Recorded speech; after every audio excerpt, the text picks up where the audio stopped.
Turiho duhereza ukwezi twama twibuka ubumwe bw'Abarundi.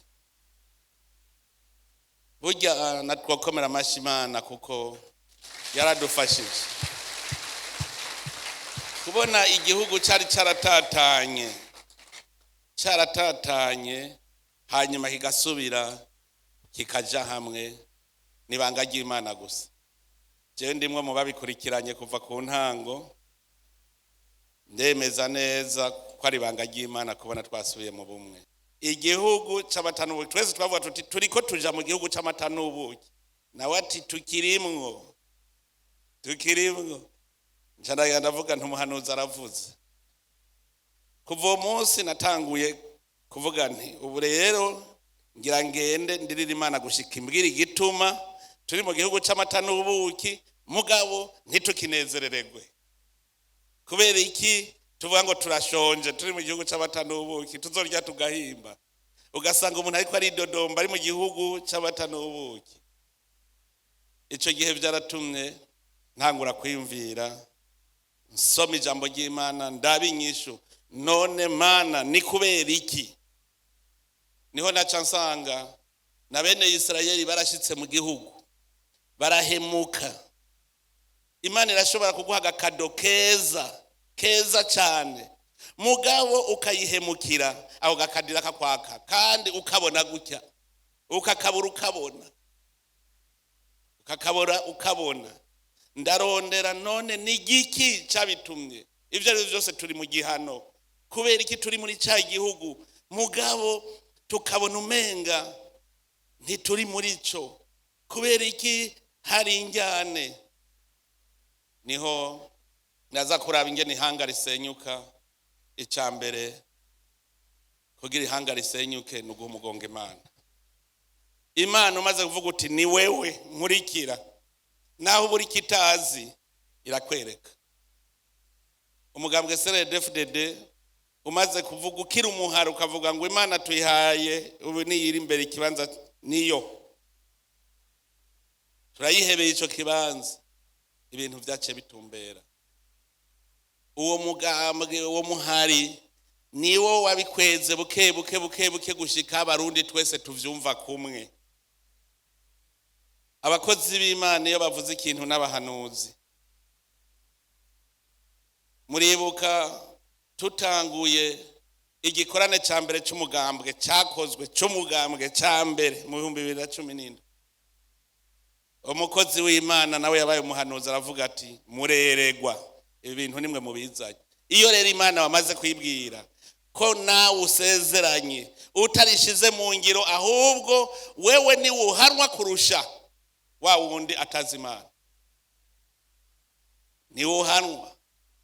Kuko Imana si yo gukinisha. Imana tubaze kuyishira imbere no kwemera ikaba ari iturongora. Nasanze rero ndiko ndaraba uko abakozi b'Imana bagira ubuhanuzi, niko dusoma ibitabo turondera ubuhanuzi bavuze ubwo aribwo. Nasanze Uburundi bwari bwaranduye umuvumo. Iki gisoma cy'uno munsi nticaje kubigisha ikindi, mubanze murabo Burundi bwari bwaranduye umuvumo. Umukozi w'Imana ahejeje kuvuga ati ubusambanyi no umuvumo ukomeye ku gihugu.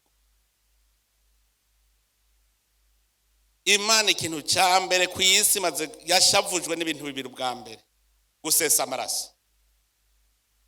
Imana yarashavujwe na Kayini ashesha amaraso,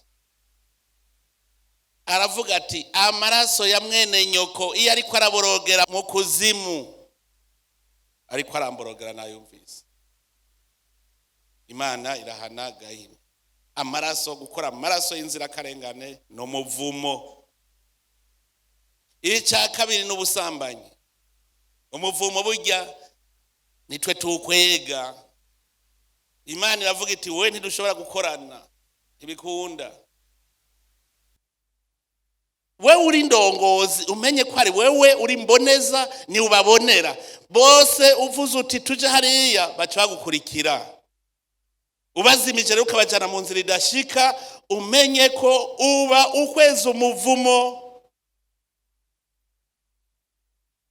Ni ikintu dutegerezwa kumva. indongozi imana niyo mwami w'u Burundi. Dutangure tubibone n'iyi demokarasi, tumenye demokarasi icarico.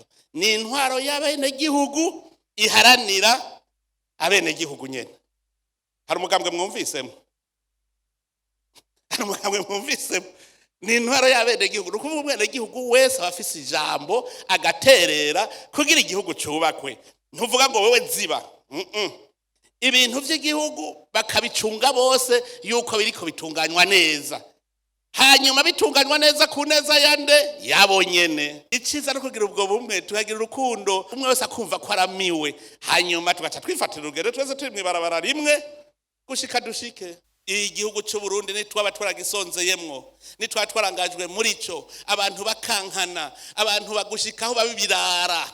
Atacumva mwene wabo, nuko Imana ari yaduhaye umugongo. Hanyuma shetani kiratwiganzira. Ahantu hari urwanko naho shetani biri gusa.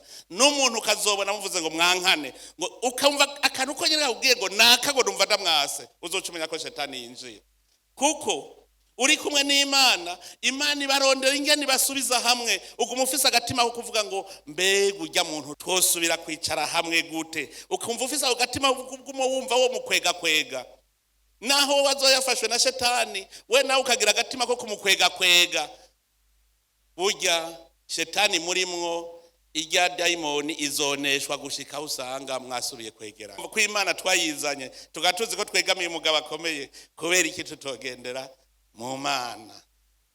Ubumwe bwacu rero ntimuze murondere aho buva kuko Imana twayihaye ikibanza ca mbere. Reka kuyiha umugongo, emera Imana mubane, tuvavanure n'ivyo vyose bidukwegera umuvumo. Igihugu niho cahombeye. Ni haba igihugu cy'uno munsi kidateye imbere, umuvumo wavuye hajya. Mugabo nagira ndabwire umuvumo waraheze, Imana yaramaze guhezagira. Amen.